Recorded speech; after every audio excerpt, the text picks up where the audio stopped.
Hello friends, welcome back to my channel. તમને બધાને કેમ છે? મજામાં છો? તો ફ્રેન્ડ્સ, આજે આપણે ડ્રેસની સિલાઈ કામ કરવાના છીએ. તમે જોયું હશે, કદાચ મારા વિડીયો ન જોયો તો વિડીયો જરૂર જોઈ લેજો.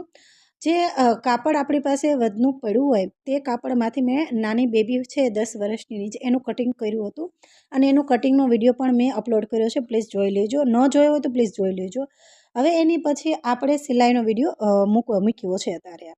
તો સિલાઈ નાની બેબીની જે ડ્રેસ હોય એનું કઈ રીતે કરવું જોઈએ, તમે જો પહેલી જ વાર વિડીયો આ જોતા હોય તો ખાસ સબસ્ક્રાઈબ જરૂર કરી નાખજો. તો સૌપ્રથમ શું કરવાનું છે? તો સૌપ્રથમ ફ્રેન્ડ્સ, આપણે છે ને ગળાનું જે પટ્ટી આવે છે તે બનાવીએ છીએ. જો અલગ અલગ રીતે આપણે પટ્ટીઓ બનાવતા હોઈએ છીએ. આ ઉરી પટ્ટી છે. જો ઉરી પટ્ટી આપણે જોઈન ન કરી હોય તો આ રીતે પણ આપણે ઓછા કાપડમાંથી ઉરી પટ્ટી કાઢી શકીએ છીએ. તમે જોયું કે મેં કઈ રીતે ગળાનો ભાગ લીધો છે, જે ડ્રેસનું ગળું છે, અને જે બીજું કાપડ છે એ કાપડ ઉપર આપણે આ રીતે મૂકી દીધું છે. અને પછી આપણે 1.5 ઇંચનો જે પટ્ટી આપણે કેટલા ઇંચની જોઈએ છે, તો 1.5 ઇંચની પહોળાઈ જોઈએ છે. લંબાઈ તો ઓટોમેટિક આપણે જેટલી જોઈએ એટલી મળી રહે છે. પછી શું કર્યું છે ફ્રેન્ડ્સ, મેં કટિંગ કરી નાખ્યું છે. જ્યારે આપણે ઓરપટ્ટી બનાવીએ તો તમે જોયું હશે કે ઘણીવાર છે ને આપણે છે ને એ ઓરપટ્ટીના સાંધા જોઈન્ટ કરવા પડતા હોય છે, પરંતુ જો આ ગળું તરત ને તરત તૈયાર આપણને મળે છે. તો આ રીતે પણ ઓરપટ્ટીનું કટિંગ કરી શકાય છે. અને ઓછા કાપડમાં ઓરપટ્ટી કઈ રીતે બનાવી એનો પણ વિડીયો મેં બનાવ્યો છે, તો તમે પ્લીઝ ચેકઆઉટ જરૂર કરી નાખજો. હવે શું કરવાનું, આપણે જે આ ઓરપટ્ટી છે તેને આપણે જોઈન કરી નાખશું. આ આગળનું ગળું છે, પાછળના ગળામાં પણ આ રીતે આપણે કરી શકીએ. અને બીજું કે આપણે એને પલટાવીને પણ બનાવી શકીએ. જ્યારે આપણે અસ્તરવાળું ડ્રેસ કટિંગ કરશું કે સીવશું ત્યારે હું તમને શીખવાડીશ.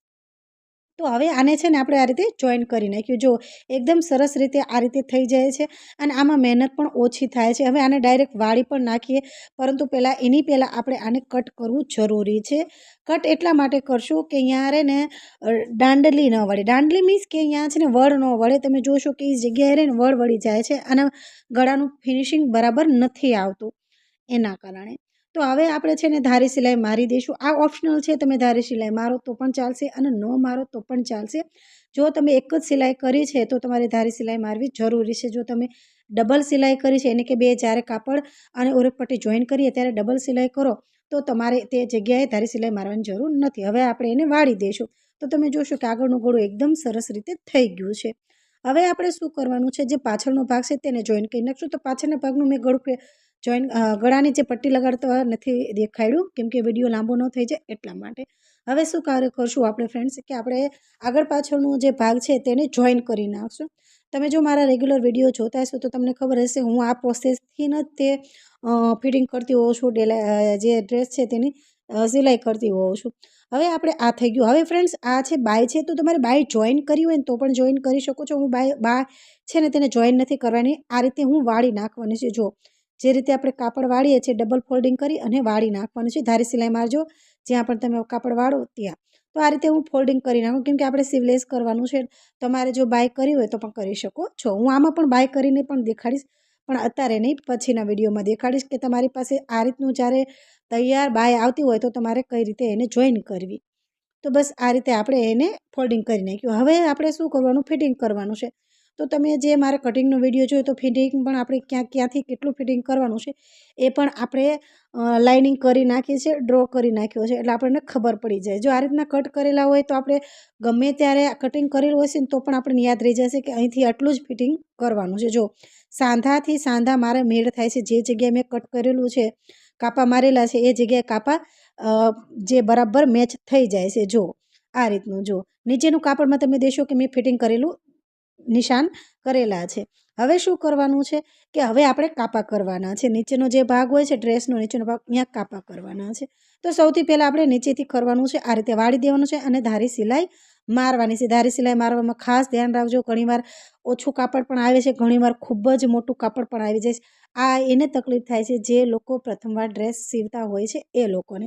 તો આમાં તમારે ખાસ ધ્યાન રાખવાનું. બીજું કે જે જગ્યાએ તમારે ખૂણો પડતો અહીંયા સોયની ધાર નીચે બેસાડવાની છે, પછી ઊંચો ઘોડો કરવાનો છે, હેન્ડલનું જે આવે છે તે ઊંચું કરવાનું છે અને સોય બેસાડી રાખવાની છે, જેનાથી શું થાય, ત્યાં ખૂણો સરસ રીતે થઈ જાય અને એકદમ સરસ રીતે વી દેખાવો જોઈએ. તમને હું દેખાડું કે વી કઈ રીતનો, જો આ રીતનો વી દેખાવો જોઈએ. હવે શું કરવાનું, જે આ કાપડ છે એને વાળી નાખવાનું છે આ રીતે. હવે આપણે 1.5 ઇંચનું આ કાપડ એક્સ્ટ્રા લીધું હતું, તમે ચાહો તો 1 ઇંચ પણ લઈ શકો છો, પરંતુ જો તમે શીખતા હો તો 1.5 ઇંચ લેવો તો વધુ સારું, કારણ કે જે લોકોને નથી આવડતું પછી ઇંચમાં 1 ઇંચ રાખ્યું હોય છે એ વાળવામાં વધારે તકલીફ પડે છે, બરાબર વળતું નથી વ્યવસ્થિત અને ભૂલ પડતી હોય છે. તો તમે જ્યારે શીખતા હોય તો 1.5 ઇંચ રાખજો. પછી અહીંયા રહીને તમારે ચોરસ બોક્સ જેવું આકાર દેવાનો છે. જે રીતેનો હું આકાર આપું છું એ રીતનો તમારે, જો મેં ખૂણો બેસાડ્યો છે સોયનો, એ રીતે તમારે ખૂણો બેસાડવાનો છે.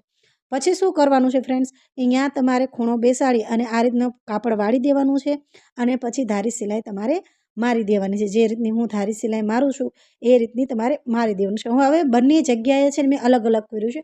આ જગ્યાએ જે કિનારી છે ને ત્યાં મેં ધારી સિલાઈ મારી છે, અને જે એની બાજુમાં એને કે હું હમણાં દેખાડું ત્યાં છે ને એકદમ ડાયરેક્ટ વાળી જ નાખ્યું છે. કઈ રીતનું તમને ખબર પડશે દેખાડું છું. જો આ રીતના તમે જોશો કે મેં ધારી સિલાઈ મારી છે, અને હવે તમે જોશો કે અહીંયા મેં ધારી સિલાઈ નથી મારી, ડાયરેક્ટ વાળી દીધું. જો તો આ જ્યારે તમે કારીગર થઈ જાઓ ને ત્યારે તમને ખબર પડી જાય કે આટલું જ વાળવાનું છે, આટલું જ લેવાનું છે, તો એક જ સિલાઈએ આપણું કામ કમ્પ્લીટ થઈ જાય.